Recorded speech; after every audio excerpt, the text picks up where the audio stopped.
The people in the photographs. Emma worked the night shift at a small museum that barely anyone visited anymore. Most of her job involved walking empty halls and making sure nobody touched the exhibits. Easy money. At least that's what she thought until the new photography collection arrived. The exhibit was called The Hollow Men. Black and white photographs from the early 1900s. Families standing outside houses. School children lined in rows. Crowds gathered in town squares. At first glance, the pictures looked normal, until Emma noticed the same man appearing in every single one. Tall, thin, wearing a dark coat and hat, always standing in the background, watching the camera. No museum records explained who he was. No artist notes mentioned him, and somehow nobody else working there seemed to notice him at all. "You seriously don't see that guy?" Emma asked her co-worker Ben. Ben frowned at the photograph. "See who?" Emma pointed directly at the figure, but Ben only laughed nervously. "You need sleep."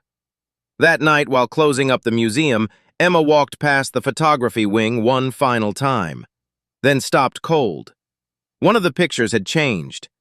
In the original photo, the tall man stood at the far end of a street. Now he stood closer, much closer. Emma stared at the frame, heart pounding. "That's not possible." The museum lights flickered overhead. When she looked back again, the man was even nearer, standing directly behind the photographed family now, his face still hidden beneath the brim of his hat. Emma backed away from the wall. A loud click echoed behind her, like a camera shutter. She spun around. The hallway was empty. Click. Another shutter sound. Closer this time. Emma hurried toward the exit, but every photograph she passed now looked different.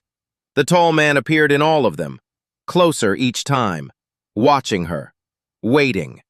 Then she noticed something worse. In the newest photograph hanging near the exit, the museum hallway itself had been captured. The image showed Emma standing exactly where she was now, looking frightened, and behind her stood the tall man, almost within arm's reach. A freezing sensation crawled up her spine. Slowly, she turned around. Nobody there. The museum suddenly went completely dark. Emma's breathing echoed through the hallway. Then came one final camera shutter. Bright white light filled the room for half a second. When her vision returned, a new photograph sat on the floor in front of her, freshly developed, still warm. It showed the empty museum hallway, except now Emma stood inside the picture too,